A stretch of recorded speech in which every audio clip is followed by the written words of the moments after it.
السلام علیکم ورحمۃ اللہ وبرکاتہ۔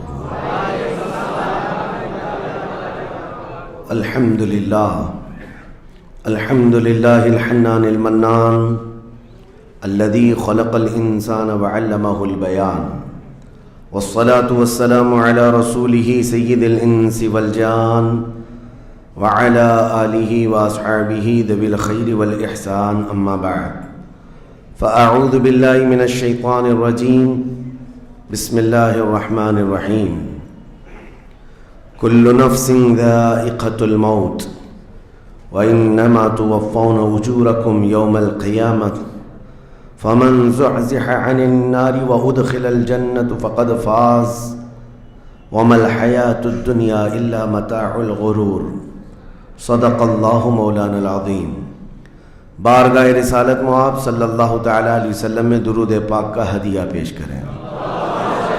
اللہم صلی علی سیدنا و مولانا محمد معدن الجود والکرم وآلہ واصحابہ الکرام وابنہ الکریم وبارک وسلم صلاة دائمة سرمدا ابدا۔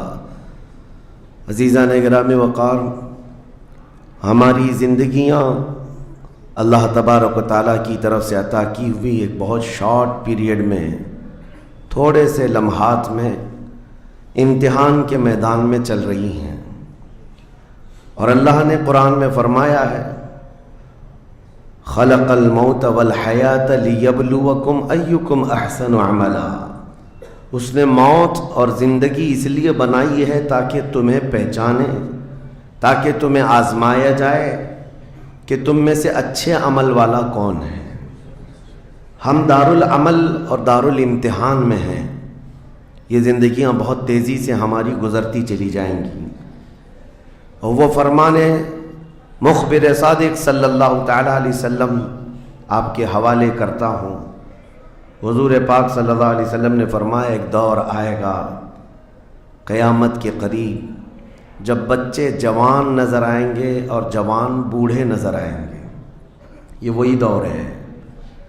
چھوٹے سے چھوٹے بچوں کو دیکھیں، وہ جوانی کی باتیں کرتے ہیں۔ پچھلے دور میں جوانوں کو جو باتیں معلوم نہ ہوتی تھیں، وہ آج کے 5 سال 6 سال کے بچوں کو ساری چیزیں معلوم ہیں۔ یہ مکمل موبائل آپریٹ کرنے کی تعلیم ان کو ہم سے زیادہ آتی ہے۔ یہ اس قدر جوان نظر آتے ہیں، اور جو جوان ہیں وہ جوانی میں تھک چکے اور بوڑھے لگنے لگ گئے۔ اپنے ہاتھوں جوانی برباد کیا اور بڑھاپا ان کے چہروں پر نظر آنے لگ گیا۔ تو یہ قیامت کی وہ اس نشانی کے بارے میں جو حضور نے فرمایا تھا، وہ دور آ چکا۔ لیکن میں آپ کے سامنے ایک بات عرض کر رہا ہوں، تم بیٹھو گے تو بھی زندگی گزرے گی، لیٹو گے تو بھی گزرنی ہے، دوڑو گے تو بھی گزرنی ہے، فیصلہ تمہارے پاس ہے۔ زندگی یوں گزر جائے گی، اور پھر وعدہ الہی آ جائے گا جس کو اللہ نے فرمایا ہر نفس کو موت کا مزہ چکھنا ہے، دنیا سے جانا ہے، اور تمہارا جو کچھ بھی اجر ہے اللہ کے ہاں قیامت کے دن دیا جائے گا۔ اور پھر جو شخص دوزخ سے بچا لیا گیا اور جنت میں داخل ہوا، وہی سب سے کامیاب زندگی گزارا۔ کامیاب ہے کون؟ وہ قیامت کے دن پتہ چلے گا۔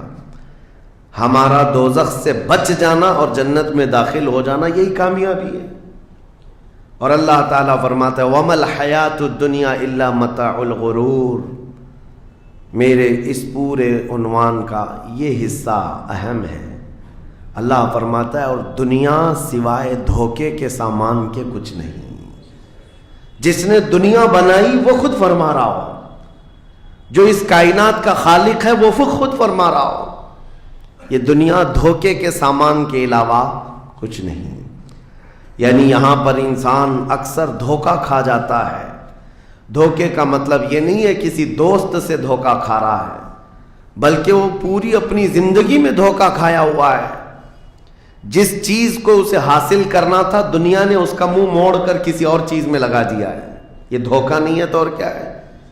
میں آپ کو ایک بات بتا دوں، آپ گھر سے نکلے تھے، سامان سب باندھ کر کے دلی جا رہے تھے، اسٹیشن پر کسی نے پکڑ لیا اور کہا آؤ چلو میں تمہیں ٹرین میں بٹھا دیتا ہوں، اور اس نے تمہیں دلی کی ٹرین کی بجائے تمہیں مدراس کی چنئی کی ٹرین میں بٹھا دیا۔ بیٹھ گئے تم. مجھے یہ بتاؤ یہ دھوکہ ہوا کہ نہیں ہوا تمہارے ساتھ؟ بہت بڑا دھوکہ ہوا کہ منزل تمہاری کہیں اور تھی، تم کہیں اور چل پڑے. دیکھنے کو ٹرین سیم دکھ رہی تھی، تم نے اس کی بات کا یقین کیا اور بیٹھ گئے، اور جب پہنچے تو پتا چلا نہیں میں تو دلی پہنچا ہی نہیں، میں چنئی آ گیا. زندگیاں اسی طرح سے گزر رہی ہیں. تم جس راستے پر چل رہے تھے اصل تمہاری منزل مدینہ طیبہ ہے، تمہارا سفر حضور پاک کے قدموں تک پہنچنا ہے، لیکن ایرا غیرہ آتا ہے اور تمہیں کسی دوسرے ٹریک پر ڈالتا ہے اور تم چل پڑتے ہو اس کی بات پر. اسی لیے قرآن نے کہا یہ دھوکے کے علاوہ کچھ نہیں ملتا یہاں پر. دنیا اور دنیا داروں پر تم کبھی بھروسہ نہ کرنا، تم اپنی منزل پر ہمیشہ توجہ رکھنا. تمہاری منزل یہ نہیں ہے. اسی لیے شاعر نے کہا تھا غلط روی سے منازل کا بعد بڑھتا ہے، مسافروں روش کارواں بدل ڈالو. تم ٹیڑھے میڑے چلتے رہو گے تو منزل لمبی ہو جائے گی، فاصلہ دور ہو جائے گا. اس لیے چلنے کا طریقہ بدل ڈالو، تمہارا سفر آسان بھی ہو جائے گا اور منزل جلدی پہنچ جاؤ گے. اب جو بات مجھے کہنی تھی وہ یہ ہے، زندگی جب اتنی شارٹ ہے اور آزمائش کے لیے تمہیں یہاں بھیجا گیا ہے، تو مجھے ان نوجوانوں کو دیکھ کر کے کبھی درد ہوتا ہے جو رات بھر نکڑ پر بیٹھ کر کے اپنے وقت کو ضائع کر رہے ہوتے ہیں، جن کی زندگیاں انہوں نے اپنی جوانیاں اپنے ہاتھوں سے برباد کر رکھی ہیں. تمہیں پتہ ہے ایک رات جو ہماری زندگی میں آئی، آج کا دن تم کروڑوں دولتیں لگا دو، یہ دن دوبارہ کبھی نہیں آئے گا. تمہاری زندگی میں کیا قیامت تک واپس نہیں آنا ہے اس دن کو. دنیا چل پڑی ہے، پیچھے کی طرف کبھی نہیں آئے گی. اللہ کا قانون ہے، یہ جو وقت گزر رہا ہے ہمارا دوبارہ ہماری زندگی میں کبھی نہیں آنا ہے. لیکن کتنے مزے سے، کتنے ٹھاٹ باٹ سے نوجوان، ہاتھ میں کچھ نہیں، آس پاس کچھ نہیں، عمل بھی کچھ نہیں، ایسے بے فکرے ہو کر کے زندگی گزارتے ہیں. تو سوچنا پڑتا ہے جس امت کو پوری دنیا آگ میں جھلسا چکی ہو، پوری دنیا اس امت کو اپنے نشانے پر رکھی ہو، اس امت کا غیور نوجوان رات بھر گیم کھیلتے ہوئے گزارتا ہے، اسے کسی چیز کا احساس نہیں. مجھے بتاؤ کیا ہماری کیفیتیں ایسی نہیں ہو گئی ہیں جیسے برائلر چکن ہوتے ہیں، فارم مرغیاں ہوتی ہیں، ان مرغیوں میں سے قصاب کسی کو بھی پکڑتا ہے کاٹتا ہے، دوسری مرغیاں تو چرنے میں مصروف رہتی ہیں، کوئی آواز نہیں ان کی. ایک مرغی کٹی، دوسری مرغی کٹی، وہ کٹتی چلی جاتی ہیں، باقی مرغیوں کو کسی چیز کا احساس نہیں. کیا یہ زندگی گزارنے کے ایسی طریقے نہیں ہو گئے آج؟ ہمیں روز اٹھنے کے بعد ایک نیوز پہنچائی جاتی ہے کہ تمہیں کاٹا گیا، تمہیں مارا گیا. نہ جانے ہم کتنی مسجدوں کے مینار گرتے ہوئے دیکھ رہے ہیں، کتنے اولیاء کاملین کے مزارات کو جلا کر خاک کرتے ہوئے دکھائے جا رہے ہیں. اور ہمارے امت کے ساتھ ہی نہیں، بانی اسلام کی عزت کے ساتھ مذاق، یہ روزانہ نہیں چل رہا ہے. یہ تمام حالات کے بعد اب مجھے فکر اس بات کی ہوتی ہے، میاں جب ہمارے گھر میں جنازہ رکھا ہوتا ہے تو ہم کھانا تک نہیں بناتے چولہے پر گھر کے اندر، اور جب امت پر ایسے حالات گزر رہے ہوں تو کیا اس نوجوان کو یہ زیب دیتا ہے کہ وہ عیاشی میں رات گزارے؟ کیا اسے یہ زیب دیتا ہے کہ وہ نکڑ پر بیٹھ کر پوری رات کو تباہی کے اڈے پر گزارے؟ تمہارے ہاتھ میں تاش کے پتے، تمہارے ہاتھ میں شراب کی بوتلیں کیسے آ گئیں؟ یہ امت وہ ہے، تمہیں میں بتاؤں، جنگ تبوک ایک جنگ ایسی ہے حضور پاک صلی اللہ تعالیٰ علیہ وسلم کی زندگی پاک میں 900 کلومیٹر کا فاصلہ ہے مدینہ طیبہ سے. ہوا یہ تھا کہ ایک صحابی رسول حضور صلی اللہ تعالیٰ علیہ وسلم کے قاصد بن کر جا رہے تھے، اور بیچ راستے میں ایک عیسائی بادشاہ کے گنڈوں نے اس صحابی رسول کو گرفتار کیا اور ان کو ٹکڑے ٹکڑے کر قتل کر دیا. موب لنچنگ اس زمانے میں بھی ہو رہی ہوتی.